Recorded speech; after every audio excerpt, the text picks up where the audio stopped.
none of this matters without God. I often can actually get caught in a trap where I say, listen, at the end of my life, God's not going to say, hey, you did a great job building a plumbing business or a restaurant or a consulting company or with real estate. He'll say, what an awesome job you did investing in my people.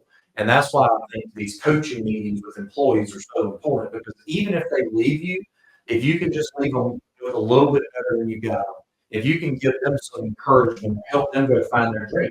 And this is one of my sayings to them. I only want to lose you to your dream. And they say, what do you mean? I said, well, let me ask you a question. Do you know how to plumb? Yeah. Do you know how to flip eggs? If you work at eggs grill, yeah. You're a cook, yeah. Well, why would I want you to go down the street with my competitor to be a plumber or go to another restaurant? If you have a skill and I'm paying for that skill, why can we not work together? Right. And they sit there and they look at me and they don't have an answer to that. And I said, so I want to understand something. If you get disgruntled here, if there's something we're not doing that's not meeting your needs, I want to know about it. I can't fix what I don't know. And a lot of people say, hey, I have an open door policy. I genuinely have an open door policy from the top to the bottom. Mm-hmm. But if you have a dream, if you want to be me, I want to empower you to do that. I will find a way to help you do it. I will shake your hand and I will help you all along the way, but I only want to lose you to your dream, right? Also, when you talk about the insecurities, and there is no greater power than to give it to God, but there's actually a clinical definition of that. It's called the imposter syndrome. Oh, yeah.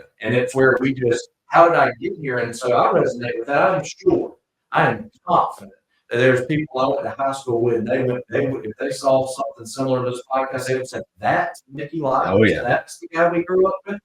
I mean, like I said, I grew up on a dirt road. I was just in the middle. You know, I mean, I had friends, but I was just in the middle. You know, I played some sports, but wasn't a standout much of anything. But when you catch that gear and you decide that you want more for your life, so your question was, how do I work through that? And I have a really procedural process for it. I have a form that I was given, to be fair, but I've had it for about 10 years, and it's called the Success Blueprint. No, I said 10 years. I've had it for about 2 years. It's called the Success Blueprint. And what it forces you to do is it forces you to sit down and write your goals down. Because here's the thing.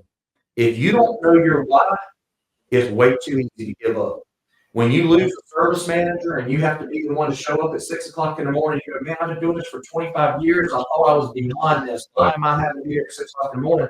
You need to be able to go to your refrigerator or go to your nightstand. You need to be able to look at that Success Blueprint and know your why. You need to know why I'm trying to do this. You need to know what your goals are.